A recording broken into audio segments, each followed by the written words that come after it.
জবাব চাই বাংলার আরেকটি বিশেষ এপিসোডে আমি ময়ূক রঞ্জন ঘোষ। আজ দুধ কা দুধ পানি কা পানি করার এক এপিসোড। আমি বারবার যে কথাটা বলতে চেয়েছিলাম সেই কথাটা এখন সংখ্যালঘু নেতা যারা রয়েছেন তাদের মধ্যে থেকে অনেকেই এই দেশে বলছেন, কিন্তু দুঃখের বিষয় পশ্চিমবঙ্গে কোনো এক কারণে পশ্চিমবঙ্গের শাসক দল যে ভূমিকাটা মমতা বন্দ্যোপাধ্যায়ের পালন করার কথা ছিল সেই ভূমিকা মমতা বন্দ্যোপাধ্যায় পালন করছেন না। উনি চোখের সামনে বাস জ্বলতে দেখছেন, উনি হিন্দুদের ঘরবাড়ি জ্বলে যাচ্ছে, যে বিলের সাথে যে আইনের সাথে হিন্দুদের কোনো লেনাদেনাই নেই, তার জন্য হিন্দু বিদ্বেষে পরিণত হচ্ছে আন্দোলন, সরকারের বিরুদ্ধে আন্দোলন।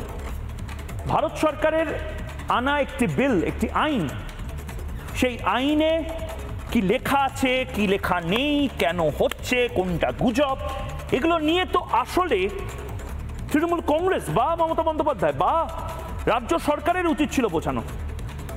মমতা বন্দ্যোপাধ্যায় সেই কাজগুলো না করে আসলে আগুন জ্বালাতে দিলেন এবং আজ প্রায় এক সপ্তাহ পরে একদম স্পষ্টভাবে বলার সময় এসেছে যে এটা এমন একটি আইন যে আইন নিয়ে সংখ্যালঘু সম্প্রদায়ের অনেকেরই, আবারও বলছি বৃহৎ সংখ্যকের কোনো অসুবিধা নেই। এটা আমি বলছি না, এটা ভারতবর্ষের বিভিন্ন জায়গা থেকে, বিভিন্ন পার্সোনাল ল বোর্ড, বিভিন্ন ধর্মীয় প্রতিষ্ঠান, আমরা নিজামুদ্দিন আউলিয়াতে দেখেছি কিভাবে উচ্ছ্বাস হয়েছে, আমরা বিভিন্ন জায়গাতে দেখতে পাচ্ছি। কিন্তু আবারও বলছি পশ্চিমবঙ্গের মুসলিম সম্প্রদায়কে কি মমতা বন্দ্যোপাধ্যায় ভুল বোঝাচ্ছেন? মমতা বন্দ্যোপাধ্যায় যদি ঠিকটা বোঝাতেন, মমতা বন্দ্যোপাধ্যায় যদি পশ্চিমবঙ্গের মানুষকে কাছে ডেকে এনে নেতাজি ইন্ডোর স্টেডিয়ামে যে মিটিংটা করেছেন সেখানে যদি মমতা বন্দ্যোপাধ্যায় একেবারে স্পষ্ট ভাষায় বলে দিতেন যে আমরা রাজনৈতিক আন্দোলন করব, তাহলে কি আজকের এই দিন, এক সপ্তাহ পরে আজকের এই দিন দেখার সত্যি কোনো জায়গা ছিল? একবার রিক্যাপ করে নিতে চাই, একবার পেছনে ফিরে দেখে নিতে চাই। এক দুর্বল প্রশাসক, এক দুর্বল মুখ্যমন্ত্রী, একটি দুর্বল বা হিন্দু বিদ্বেষী বা সুযোগ সন্ধানী সরকার থাকলে বাংলা কিভাবে চলেছে বা কোনো রাজ্য চলতে পারে। এবং তার পাশাপাশি আজ সেই সমস্ত ভাইদের বোনেদের যারা প্রান্তিক মুসলিম সম্প্রদায় থেকে আসেন, যারা ময়ূকদাকে দেখছেন, যারা ময়ূককে দেখছেন, তাদেরকে আজ স্পষ্ট ভাষায় বুঝিয়ে বলা, একের পর এক যারা অতিথিরা রয়েছেন তাদের সাথে কথা বলা এবং ওয়াকফ নিয়ে যে ভুল ধারণাগুলো সেগুলো বানচাল করার সময় এসেছে। একটি প্রতিবেদন এবং তারপর আসছি।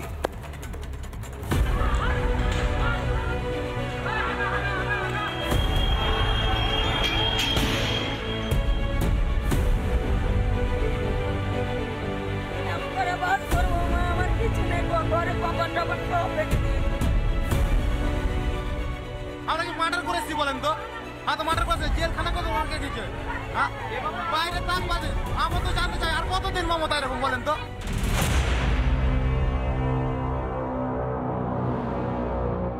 ওই দিক দিয়ে পালিয়ে গেছি, তার জন্য জানিয়ে বেঁচেছি না তো পাঁচটা।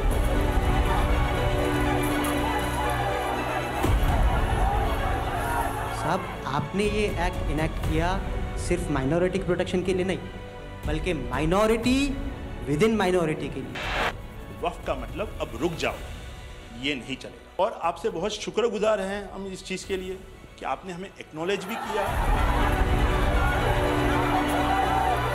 और माइनॉरिटी लोगों को हम एक बात कहते हैं, आप भरोसा रखिए, बंगाल में ऐसा कुछ नहीं होगा जिसमें कोई डिवाइड एंड रूल होगा।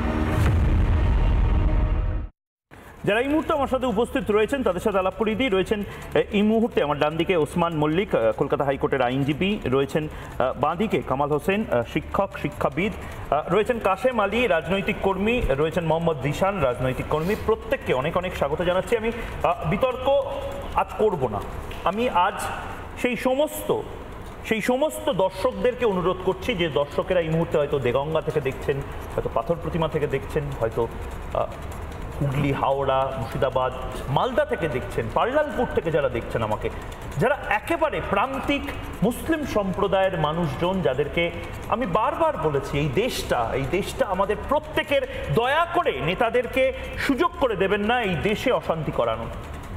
আমি সেই সমস্ত ভাইদেরকে যারা আমাকে হয়তো ভালোবাসেন, আমাকে হয়তো সমালোচনা করেন, আমার প্রতিবেদন ভালো লাগুক খারাপ লাগুক, জবাব চায় বাংলা প্রতিদিন নিয়ম করে দেখেন, তাদের প্রত্যেককে আজ অনুরোধ করছি আজকের এই এপিসোডটি দেখুন, বুঝুন এবং আপনাদের কিসে ফায়দা সেইটা বুঝুন। আগুন লাগানোর সময় নেতারা কেউ থাকে না, আমরা থাকি। আগুন লাগানোর সময় আমাদের ঘর বাড়ি জ্বলে। আমি প্রথমেই যাদের সাথে কথা বলবো, তাদের সাথে কথা বলার আগে আমার কিছু দৃশ্য অদ্ভুত লেগেছে, সেই দৃশ্যগুলো একবার আমি দেখিয়ে নিতে চাই। প্রথমেই যে শটটা আমি এই মুহূর্তে চালাচ্ছি, নরেন্দ্র মোদী তার কাছে বহরা মুসলিম সম্প্রদায় এবং তাদের যে প্রতিনিধি দল, তারা শুধু এসেছেন তাই নয়, তারা গোটা দেশ জুড়ে প্রচার করবেন এবং তারা বলেছেন যে আমরা প্রয়োজনে অন্যান্য যারা আমাদের কমিউনিটি মেম্বার আছে তাদেরকেও বোঝাবো, দরকার হলে সেমিনার করব। এটা একটি চিত্র, যে ছবিটা এখন আপনারা দেখতে পাচ্ছেন। আরেকটি চিত্র, যে চিত্রটা আমি বারবার রিপাবলিক বাংলায় দেখিয়েছি, এই বাংলার চিত্র যেখানে বিভিন্ন ছোট কারণে বড় হিংসা বা অশান্তির ঘটনা ঘটছে। অত্যন্ত দুঃখজনক। বহরা মুসলিম সম্প্রদায়ের মানুষজনের ছবি আমি এই মুহূর্তে দেখাচ্ছি এবং তার পাশাপাশি নরেন্দ্র মোদী নিজে বলছেন, প্রধানমন্ত্রী, যে তিনি একদিনে এটা ঠিক করেননি। তিনি যখন এটা ঠিক করেছিলেন, ভেবেছিলেন, তখন খুব সিনিয়র একজন কমিউনিটি মেম্বার মুসলিম সম্প্রদায়ের, তার সাথেও আলোচনা করেছেন। একবার শুনে নিন। शायद आप में से बहुत कम लोगों को पता होगा कि जब मेरे मन में वक्फ के एक्ट पर काम करने का विचार आया तो सबसे पहले मैंने सैयदना साहब से सलाह मशवरा किया। फिर उन्होंने आपको मेरे पास भेजा तो मैंने इनको 3 साल तक परेशान किया कि आप जरा इसको अपने तरीके से देखिए, आप अपनी लीगल एडवाइस लीजिए, मुझे ड्राफ्ट दीजिए। यानी आप कल्पना नहीं कर सकते इतना कंसल्टेशन में उन्होंने मेरा साथ दिया। आप में से जो भी जानकार लोग उनको बात करके ले आए और एक शब्द, फुल स्टॉप, कॉमा, मैं क्या करना चाहिए, यहाँ तक मुझे मदद मिली। 1923 से हम ये गुहार गवर्नमेंट से लगा रहे हैं कि हमें एग्जेम्पशन चाहिए। साहब, ये जो एक्ट आया है वो प्रिवी काउंसिल क्यों लेकर आई? प्रिवी काउंसिल ने ये एक्ट इनैक्ट किया माइनॉरिटी के प्रोटेक्शन के लिए, लेकिन साहब आपने ये एक्ट इनैक्ट किया सिर्फ माइनॉरिटी के प्रोटेक्शन के लिए नहीं, बल्कि माइनॉरिटी विद इन माइनॉरिटी के लिए। साहब, मैं अपने वाक्यों को भिंडी बाजार में हमारो एक प्रोजेक्ट चाले है। हमारे प्रोजेक्ट में एक जगह है भिंडी बाजार के अंदर जो हमने 2015 में खरीदी। हम मालिक हैं, बहुत मेहनत से खरीदी। उस जगह को 2015 में लिया, 2019 में कोई नासिक का और अहमदाबाद का शख्स जाके बोलता ये जगह वक्फ है। सब ये गवर्नमेंट ने एक्चुअली ये सारी चीजों पे वक्फ कर दिया है। वक्फ का मतलब अब रुक जाओ, ये नहीं चलेगा। बहुत ही महंगी जगह है और हमने बहुत मुश्किल से ली है। 2019 के अंदर कोई थर्ड पार्टी, इसका कोई लेना देना नहीं है, वो जाके ये जगह को वक्फ कर देता है। तो सर कानून में बदलाव तो लाना होगा। और आपसे बहुत शुक्रगुजार हैं हम इस चीज़ के लिए कि आपने हमें एक्नॉलेज भी किया। हमने इसके अंदर एक्सक्लूजन मांगा है। আমি একদম কামাল হোসেন আপনাকে দিয়ে শুরু করছি। ব্যাপারটা কি বলুন তো, মানে একদিকে গোটা দেশে আমি দেখতে পাচ্ছি, মানে এটা আমার খারাপই লাগছে যে পশ্চিমবঙ্গে এত শতাংশ সংখ্যালঘু সম্প্রদায়ের মানুষ, মুসলিম সম্প্রদায়ের মানুষ, তাদেরকে কি ভুল বোঝানো হচ্ছে? মমতা বন্দ্যোপাধ্যায় কি সংখ্যালঘুদেরকে ভুল বোঝাচ্ছেন? এবং 2, উন্নয়ন না করে ভোট ব্যাংককে লক্ষ্য করে মমতা বন্দ্যোপাধ্যায় এতদিন এগিয়েছেন বলে এখন সত্যি মুসলিম সম্প্রদায় তাদের অনেক উন্নয়ন হতে পারে বলে ভারতের বহু রাজ্যে আমি দেখতে পাচ্ছি দুহাত তুলে এই বিলটাকে সমর্থন করা হচ্ছে, কিন্তু পশ্চিমবঙ্গে এরকম ঘটনা ঘটছে কেন? একটু যদি খোলসা করে বলেন।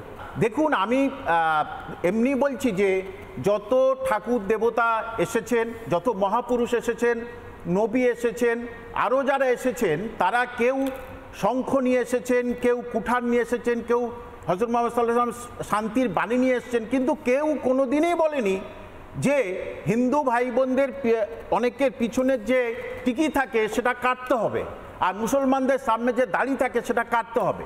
অ্যাকচুয়ালি এরা পুরোপুরিভাবে পলিটিক্যাল কিছু মানে ব্যক্তির, আমি সেটাই বোঝার চেষ্টা করছি যে করছে কেন, মানে পশ্চিমবঙ্গে এই ধরনের কিছু রাজনৈতিক নেতার তার মানে হাতে ঘা লেগেছে এবং তারা মুসলিম সম্প্রদায়ের অত্যন্ত প্রভাবশালী কিছু নেতা নিশ্চয়ই জানে যে এই গরিব মানুষজন এরা যদি একবার জানতে পারে যে এই যে মানে ওয়াকফ সম্পত্তি আমরা ভোগ করছি, তাহলে কিন্তু ওরা আর ভোগ করতে পারবে না। সত্যিই কি পশ্চিমবঙ্গে ওয়াকফ সম্পত্তি দিয়ে প্রচুর নয়ছয় হয়েছে? 380টা হিসেব, 380টা হাতছাড়া হয়েছে। এবং আগের দিন তো আমি বললাম যে মহাবীরতলা থেকে একেবারে টালিগঞ্জ, মহাবীরতলা মসজিদ থেকে টালিগঞ্জ পর্যন্ত পুরোপুরিভাবে ভোগ করছেন তৃণমূলের মানে একেবারে নম্বর 1 মন্ত্রী।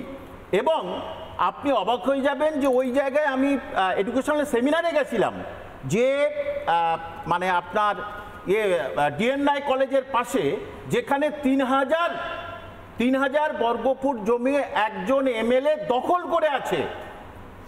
এবং আরেকটা কি যেন অদ্ভুত ব্যাপার, যে জায়গাটায় ভাড়া হওয়া উচিত 1 লাখ টাকা, সেই জায়গাটা ভাড়া দিচ্ছে 1000 টাকা। তাহলে মাঝখানে 99,000 টাকা কে নিচ্ছে, কার পকেটে? আচ্ছা, আমাকে একটা কথা বলুন, এটা আমার মানে কৌতূহল, যে মমতা বন্দ্যোপাধ্যায় কি সত্যি মুসলিম সম্প্রদায়ের উন্নয়নের জন্য সাচার কমিটির রিপোর্ট আমরা দেখেছিলাম বাম আমলে একদম নাড়িয়ে দেওয়া যাকে বলে বাম সরকারকে, তারপর থেকে তৃণমূল কংগ্রেস যে দাবিগুলো করে সেটা কি ঠিক না? আসলে কিছুই করে না, বাইরে থেকে একটা ভোট ব্যাংক বানিয়ে রেখেছে। আসলে কি সংখ্যালঘুদের ভালোবাসাটা ওনার কাছে চায়না প্রেম, চায়না প্রোডাক্ট, জানেন তো, আজ আছে কাল চলে গেল।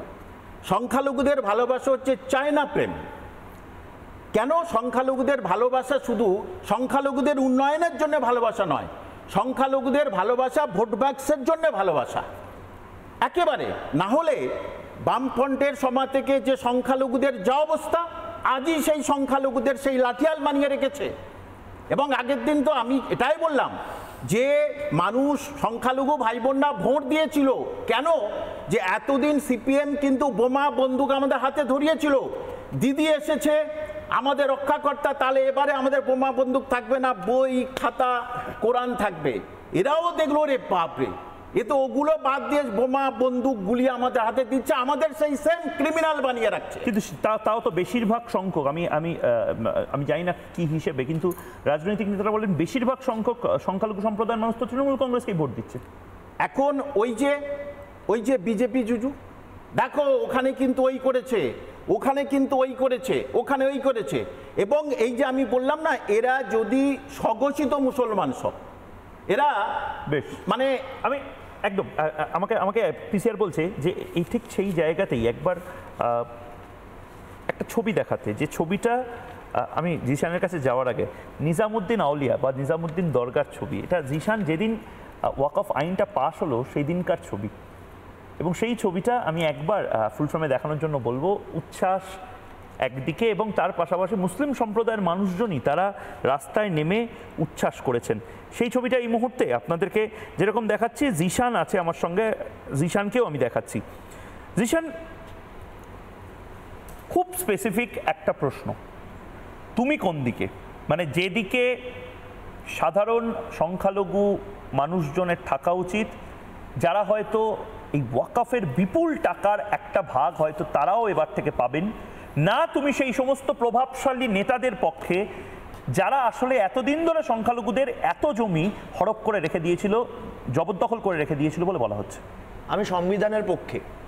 আপনি আমাকে দুটো অপশন দিলেন যে আমি কোন পক্ষে, সেই তাবড় তাবড় নেতার পক্ষে যারা ওয়াকফ প্রপার্টি দখল করে রেখেছে, না সেই সমস্ত মুসলিমদের পক্ষে যারা ওয়াকফ দিয়ে এখনও লাভবান হয়নি? আমি বলবো আমি সংবিধানের পক্ষে। সংবিধান যেই প্রভিশন আমাদের দিয়েছে আমি সেটার পক্ষে, এবং প্রত্যেকটা ভারতীয় সেই পক্ষপাতিত্ব নেওয়াই উচিত। সংবিধানের হয়ে কথা বলা উচিত। সংবিধান তো ঝামেলা করতেও কেউ বলেনি না, কেউ বলছে না। ঝামেলা করছে তাদেরকে কেন তোমরা আটকাচ্ছ না? যে যারা ঝামেলা করছে তাদেরকে আটকানো হচ্ছে, তাদের বিরুদ্ধে মামলাও হয়েছে, তাদেরকে অ্যারেস্ট করা হচ্ছে। যে কেউ যদি ল অ্যান্ড অর্ডার হাতে নেয় তার বিরুদ্ধে law will take its own course সবসময়। আমি যেটা বলবো, আমার আগে অনেকক্ষণ বলছিলেন ওয়াকফ নিয়ে অনেক জাস্টিফিকেশন হচ্ছিল। আমার প্রথম কোশ্চেন, মহিউদ্দা তুমি শো শুরু হওয়ার সময় বললে যে ভারতবর্ষের অধিকাংশ মুসলমান নাকি এই ওয়াকফ অ্যামেন্ডমেন্ট অ্যাক্টটাকে সাপোর্ট করছে। আমি জানি না তোমার কাছে কোন ডিভাইস আছে তোমার রিপাবলিক বাংলা স্টুডিওতে, যেই ডিভাইসটা অন করে তুমি গোটা ভারতবর্ষের মুসলিম সার্ভেটা করে নিলে একবারে। না, আমি করিনি, আমি ছবিগুলো দেখছি।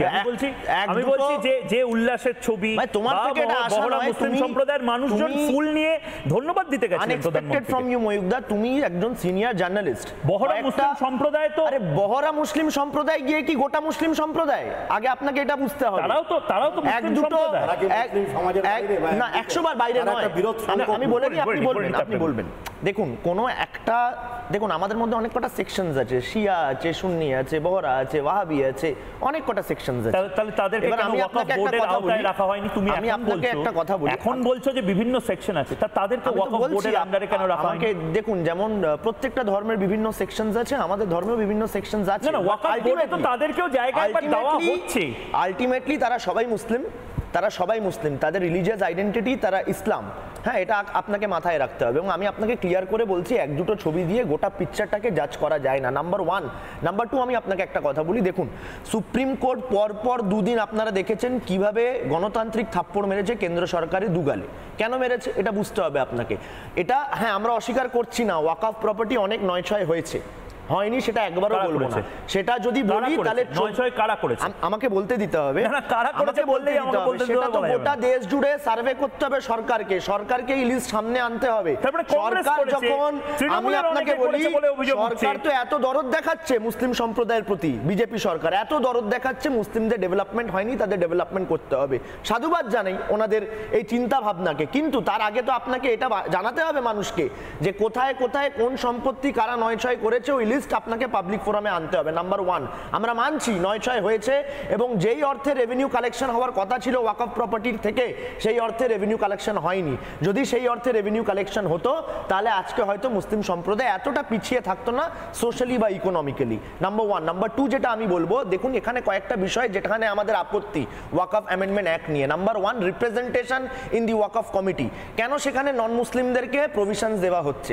আমাদের আপত্তি নেই, আমরা সেকুলার মনোভাবে, কিন্তু এটাই যদি করতে হয় যেটা সুপ্রিম কোর্টের প্রধান বিচারকও বলেছেন, তাহলে অন্যান্য রিলিজিয়াস ট্রাস্ট বডিগুলোতে সেখানে মুসলিমদের রাখবেন তো? হিন্দু ট্রাস্ট বোর্ডে মুসলিমদের রাখবেন তো? এই প্রশ্ন উঠছে। হিন্দু ট্রাস্ট বোর্ডগুলোতে দলিতদের রাখবেন তো? এই প্রশ্ন উঠছে। নাম্বার 2 যেটা আমি আপনাকে বলি, এই যে ওয়াকফ বাই ইউজার যেটা প্রভিশন ছিল, সেটা এই অ্যামেন্ডমেন্ট অ্যাক্ট দিয়ে অ্যাবলিশ করার চেষ্টা করেছিল কেন্দ্র সরকার, যেটা নিয়ে আপত্তি জানিয়েছে সুপ্রিম কোর্ট। ওয়াকফ বাই ইউজারকে আপনি এইভাবে ডিলিট বা অ্যাবলিশ করতে পারেন না। কিন্তু ওয়াকফ বাই ইউজারে এটা কি জায়েজ?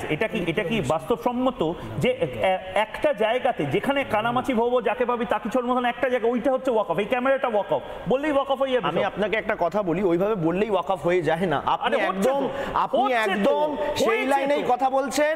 যে আমাকে বলতে দিন, চোল রাজাদের একটা এর আগে একবারও ইন্টারফেয়ার করলে না মন্দির, মানে 1100 বছর পুরনো মন্দির, সেটা কি করে ওয়াকফ সম্পত্তি হয়ে গেল? আমাকে বলতে দিন। তামিলনাড়ুতে 1100 বছর পুরনো একটা মন্দির, সেটাকে তোমরা বলছো ওয়াকফ সম্পত্তি, কি করে? বিজেপির সাংসদরা, আরে বিজেপির সাংসদ 1100 বছর আগে ছিল না? উত্তর না দিলে তো মুশকিল। বলো লিডিং চ্যানেল উত্তর দিতে দিন, গণতন্ত্র মেইনটেইন করুন। এইভাবে লিডিং চ্যানেল হওয়া যায় না রাখলে। আমি আপনাকে বলি, বিজেপি সাংসদরা পার্লামেন্টে দাঁড়িয়ে ওয়াকফ ডিসকাশন যেদিন বিল পাস হয়, কয়েকটা মিথ্যাচার করেছে খুব স্পষ্টভাবে, এবং এটা আপনি ফ্যাক্ট চেক করতে তো খুব এক্সপার্ট, এই ফ্যাক্ট চেকটা আপনি করে নেবেন মহিউদ্দা। তারা বলেছে যে আগে যেই আইনটা ছিল 1995 অ্যামেন্ডমেন্ট অ্যাক্ট যেটা ছিল, সেই অনুযায়ী নাকি ওয়াকফ ট্রিব্যুনালের কোনো মামলা হাইকোর্টে চ্যালেঞ্জ করা যেত না বা আপার কোর্টে যাওয়া যেত না। এটা সরাসরি মিথ্যা কথা, এবং এটা কে বলেছে পার্লামেন্টে দাঁড়িয়ে? দেশের গৃহমন্ত্রী অমিত শাহ। সেম, লজ্জা হওয়া উচিত এরকম মিসইনফর্ম করবার জন্য, দেশের মানুষকে মিসইনফর্ম করে। জানেন মিসইনফরমেশন করা একটা ক্রাইম, মিসইনফরমেশন ট্রাইব্যুনালে তাহলে হাইকোর্টে যাওয়া যেত নাম্বার 1 ভুল, নাম্বার 2 উনি কি বলেছেন হাইকোর্টে ট্রাইব্যুনাল ছিল। আপনি একবার প্রশ্ন করেছেন ময়ূকদা নিজেকে যে কেন সুপ্রিম কোর্ট বলছে যে আপনি এখন কোনো রিক্রুটমেন্ট করতে পারবেন না ওয়াকফ কমিটিতে, আপনারা যে বলছেন সেখানে নন মুসলিমদেরকে রাখতে হবে, কেন এখানে বাধা দিয়েছেন জানেন? প্রথম তো ইকুয়ালিটি এখানে ডিসক্রিমিনেট হচ্ছে, যেটা আর্টিকেল 14, 15, 16 বলে।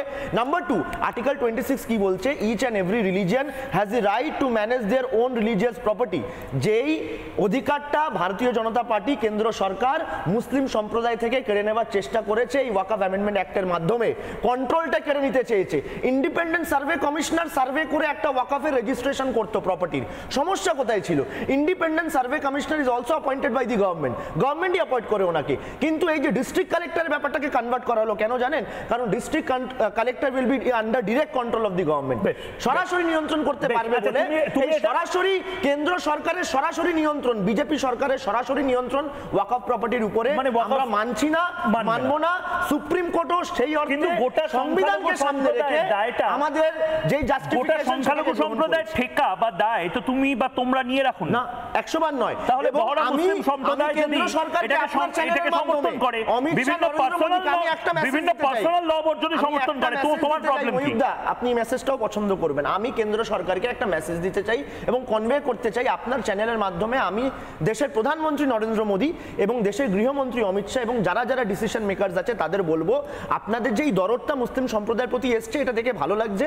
আপনাদের কাছে রিকোয়েস্ট, এরম অ্যান্টি কনস্টিটিউশনাল অ্যাক্ট পাস না করে, বিল না পাস করে, কনস্টিটিউশন মেনে যা যা মডিফিকেশনস প্রয়োজন ওয়াকফ বিলের মধ্যে সেগুলো করুন।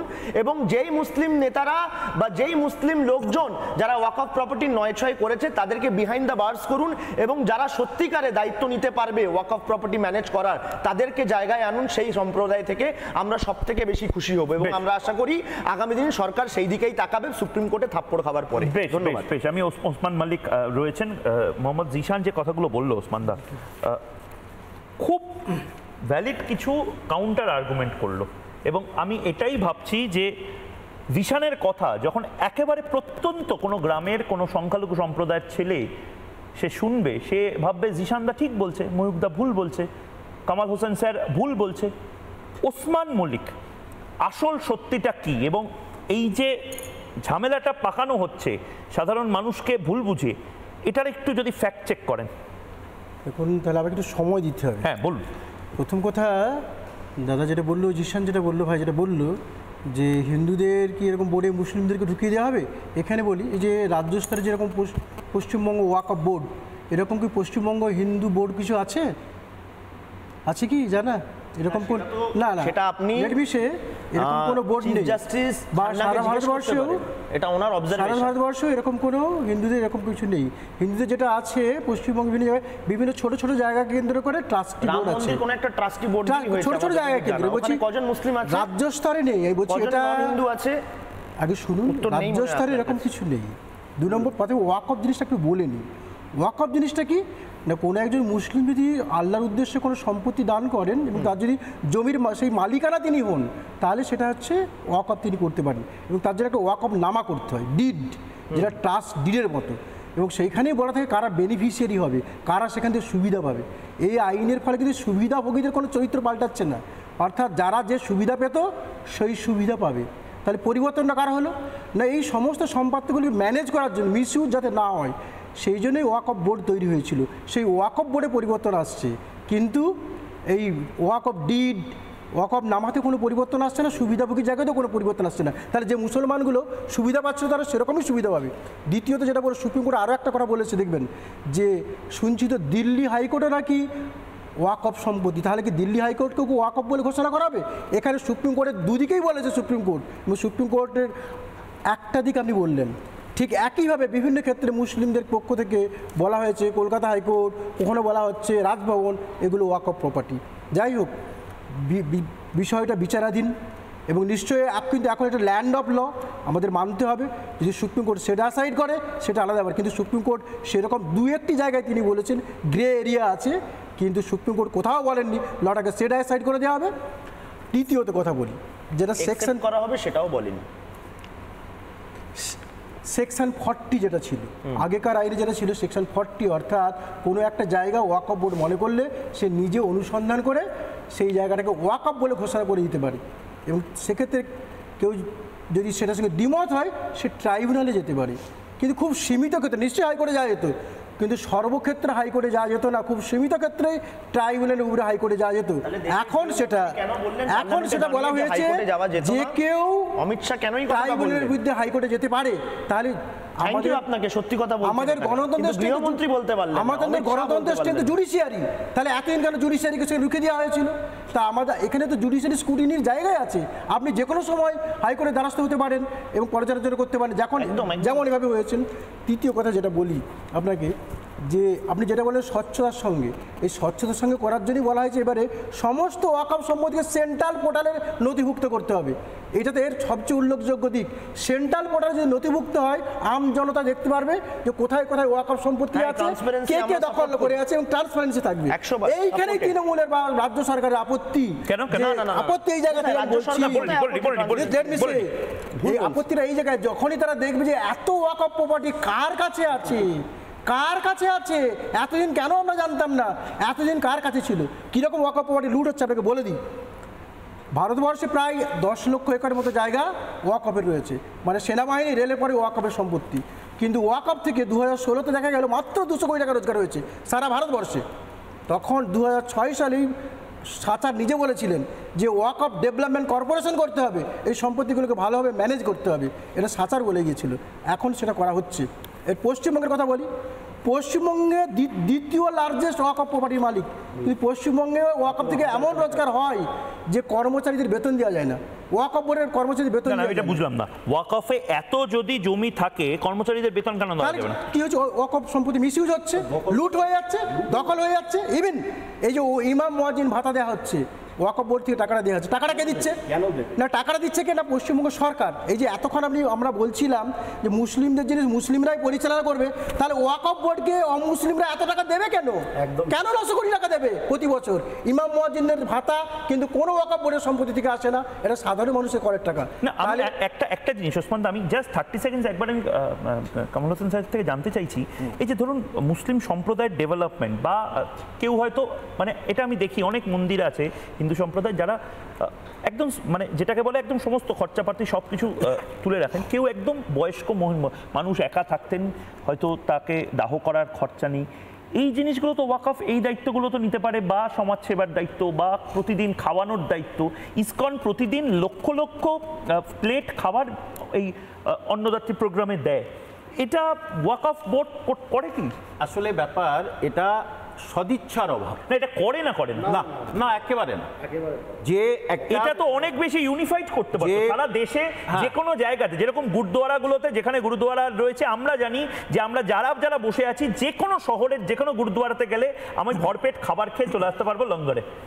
এটা ওয়াকফ বোর্ডের এত জমি, সেগুলো নিয়ে ব্যবহার করে করতে পারতো। রোজার সময় বহু মুসলিম আছে গ্রামে গঞ্জে, তারা কিন্তু কিচ্ছু খেতে পারে না, শুধু ছোলা ছাড়া কিচ্ছু খেতে পারে না, তাহলে তাদের ফল মূল নানা রকম তো এখান থেকে দিতে পারে, তাহলে সত্যি সত্যি গরিব মুসলমানদের সত্যি সত্যি উন্নতি হবে, সত্যি সত্যি তারা সারাদিনে রোজার পরে ভালো কিছু খেতে পারবে না। আর ঠিক সেই সময় ফলের দাম প্রচুর বেড়ে যায়, তাহলে এটা তো ওয়াকফ এই যে চ্যারিটেবল কাজটা তো করতেই পারেন, কিন্তু সেটা করার কোনো, ওই যে বললাম সদিচ্ছার অভাব।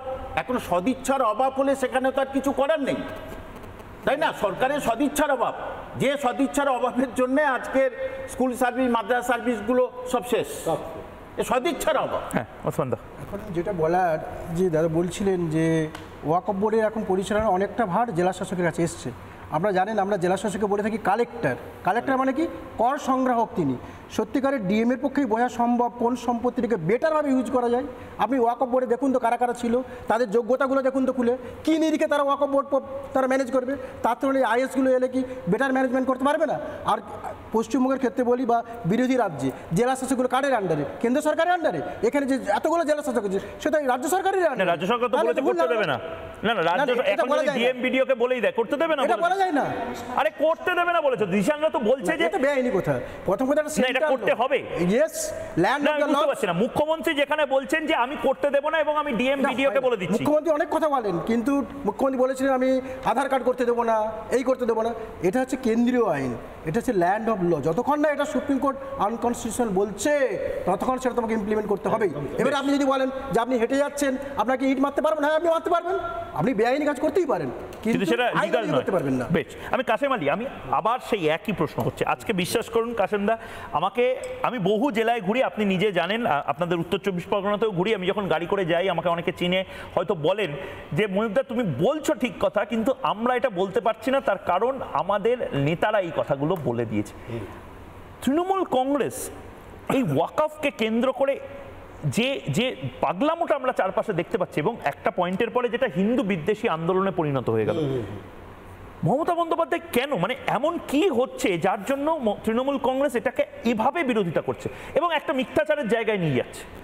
তৃণমূল কংগ্রেসের এখন অবস্থা হচ্ছে, রহিমকে বলছে চুরি করতে আর শ্যামকে বলছে সজাগ থাকতে।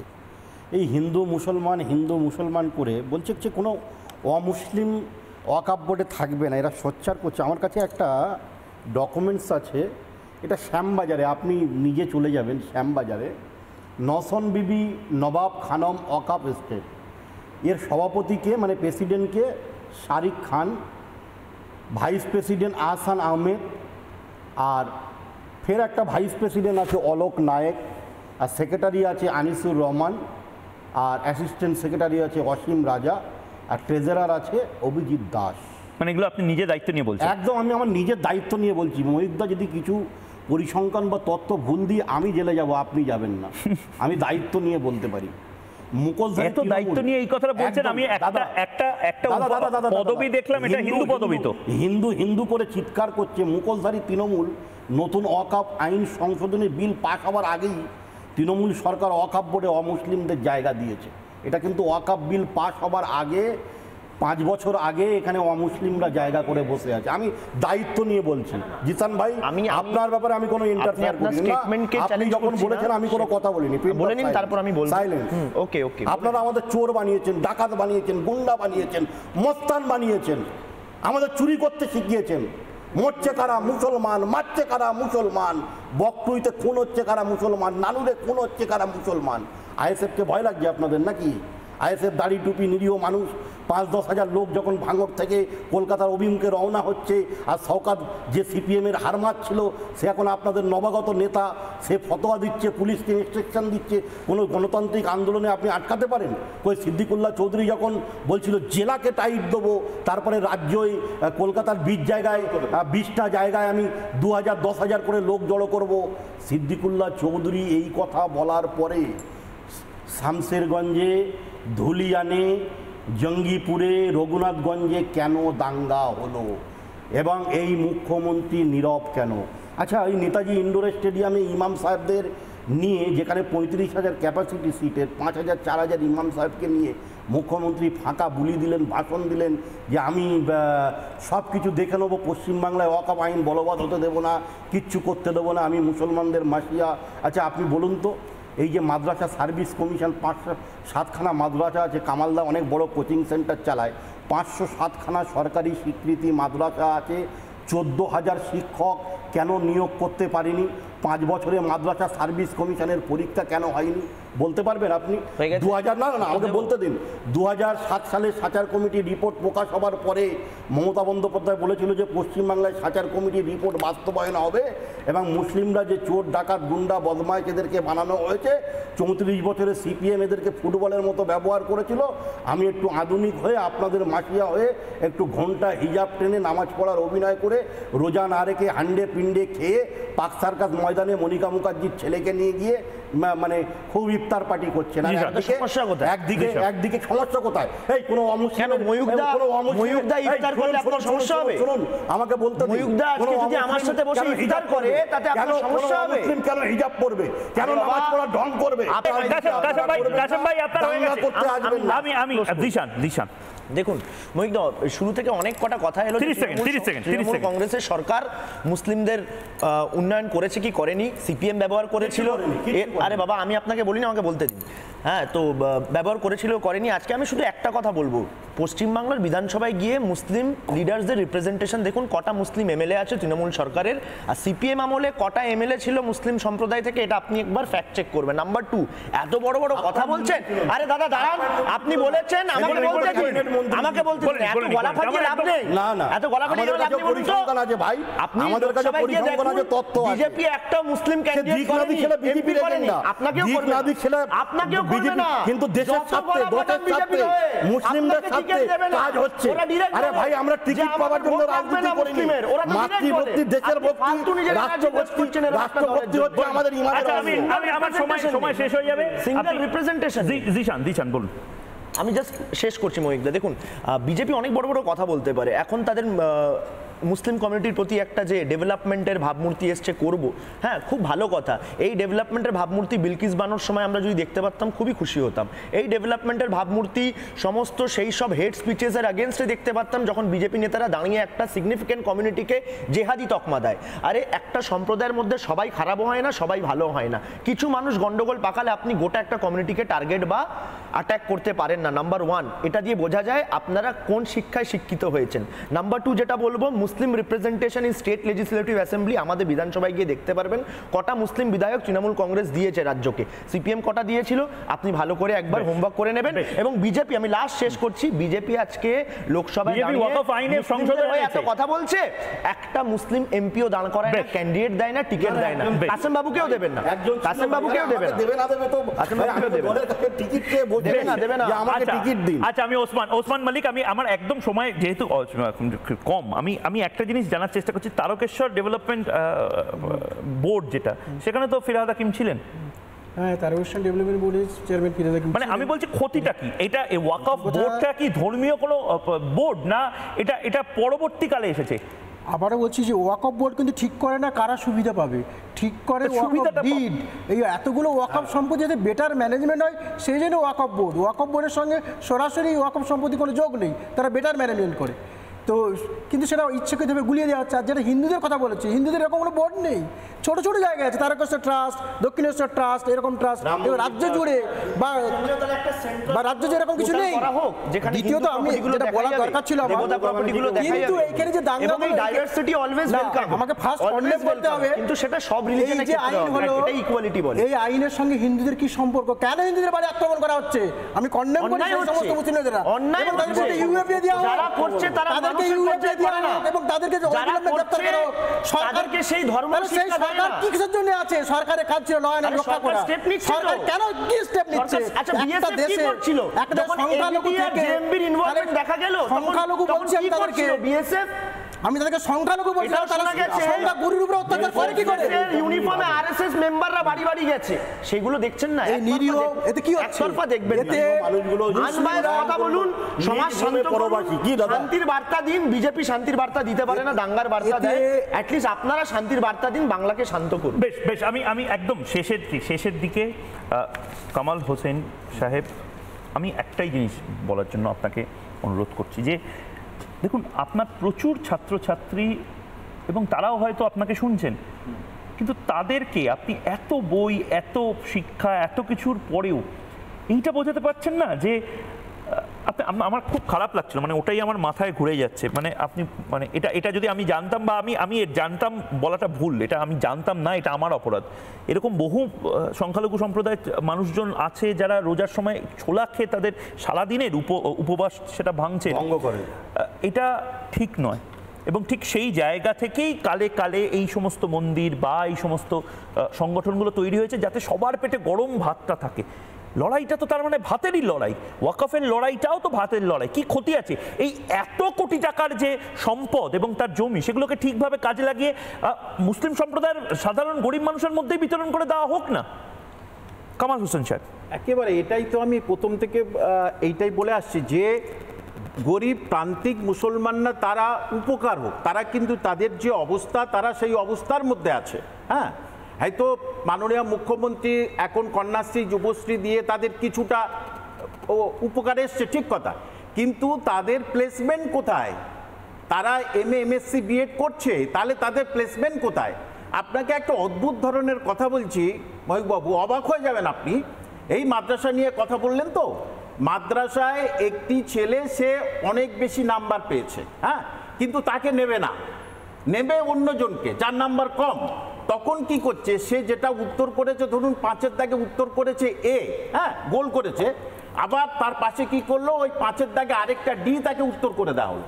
মানে আপনি বলছেন মাদ্রাসাতেও বিশাল দুর্নীতি হয়েছে। এবার এইরকম করেছে বুঝতে পারিনি, তারপর ওইটাকে সেন্ট্রাল ফরেন্সিক ল্যাবরেটরি পাঠানো হচ্ছে, তখনই বলেছে এটা দুজনের দুরকম হাতে লেখা, ব্যাস মাথা খারাপ হয়ে গেছে। বেশ বেশ, আমি আচ্ছা ছোট 10 সেকেন্ড, আমার একদম সময় শেষ। মুখ্যমন্ত্রী আমাদের মানে কি বলবো, অত্যন্ত অভিজ্ঞ রাজনীতিক।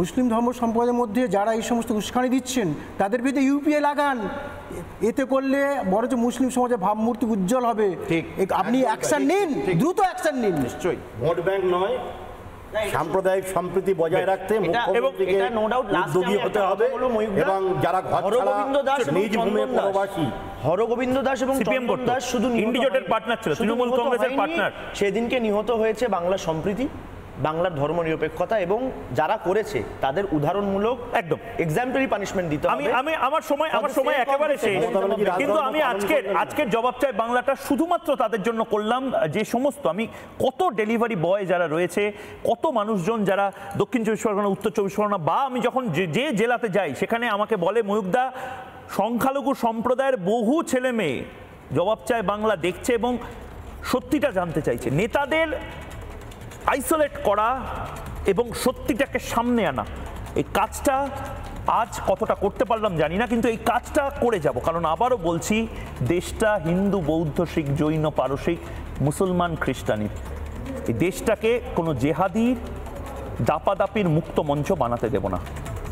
দেশটা আমার ছিল, এই বাংলাটা আমার, আমাদের সব্বার, মোহাম্মদ জিশানের এই বাংলা, ময়ূকের এই বাংলা, কাশেম আলীর এই বাংলা, মমতা ব্যানার্জিরও এই বাংলা, শুভেন্দু অধিকারী, সুকান্ত মজুমদারের ওই বাংলা, এই বাংলাটাকে বাংলা যেভাবে ছিল সেভাবেই রাখবো। একটা ছোট্ট বিরতির পর ফিরে আসছে আমি ময়ূক, সঙ্গে থাকুন। নানা ধরনের কন্টেন্ট দেখার জন্য লাইক করুন, শেয়ার করুন আমাদের ফেসবুক পেজ, সাবস্ক্রাইব করুন আমাদের ইউটিউব চ্যানেল, পাশাপাশি অন্যান্য ব্রেকিং নিউজের জন্য অবশ্যই চোখ রাখুন রিপাবলিক বাংলায়।